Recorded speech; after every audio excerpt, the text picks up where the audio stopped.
ఆంధ్రప్రదేశ్ రాజకీయాల్లో వైఎస్ జగన్మోహన్ రెడ్డికి ఉన్న ప్రజాదరణ అసాధారణం. ఆయన జనంలోకి వస్తే కనిపించే దృశ్యాలు, అభిమానుల తాకిడి, వారి తపన ఇవన్నీ చూస్తే జగన్ అంటే జనం అనే మాట ఎంత నిజమో అర్థమవుతుంది. తాజాగా పొదిలిలో జరిగిన సభే దీనికి తాజా నిదర్శనం. లక్షలాదిగా తరలివచ్చిన జనసందోహం, వారిలో కనిపించిన అభిమానం, ఆప్యాయత జగన్ క్రేజ్ ఏంటో స్పష్టం చేశాయి. జగన్ ఎక్కడ కాలు పెట్టినా జనసంద్రం పోటెత్తుతుంది. ఆయనను చూడడానికి, ఒక్కసారి ఆయన మాట వినడానికి ప్రజలు ఉత్సాహంగా తరలివస్తారు.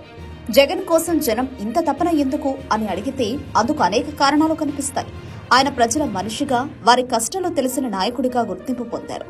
పాదయాత్ర ద్వారా ప్రజల సమస్యలను నేరుగా తెలుసుకోవడం, అధికారంలోకి వచ్చాక సంక్షేమ పథకాల ద్వారా వారి జీవితాల్లో మార్పులు తీసుకురావడం వంటివి జగన్ పట్ల ప్రజలకున్న అభిమానాన్ని మరింత పెంచాయి. ఆయన ప్రవేశపెట్టిన నవరత్నాలు, అమలు చేయించిన సంక్షేమ పథకాలు పేద, మధ్యతరగతి ప్రజలకు ఎంతగానో లబ్ధి చేకూర్చాయి.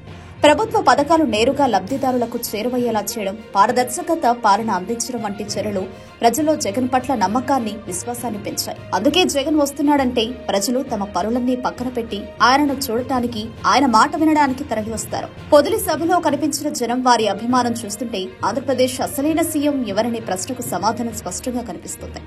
ఇది కేవలం ఒక సభకు వచ్చిన జనసందోహం కాదు, ఒక నాయకుడి పట్ల ప్రజలకున్న అచంచలమైన నమ్మకానికి, అభిమానానికి నిదర్శనం.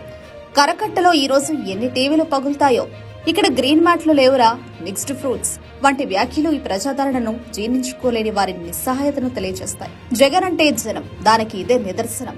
ఈ ప్రజాదరణ వెనుక ప్రజల ఆశీస్సులు, వారి నమ్మకం, ఒక బలమైన నాయకత్వం పట్ల వారికున్న విశ్వాసం ఉన్నాయి.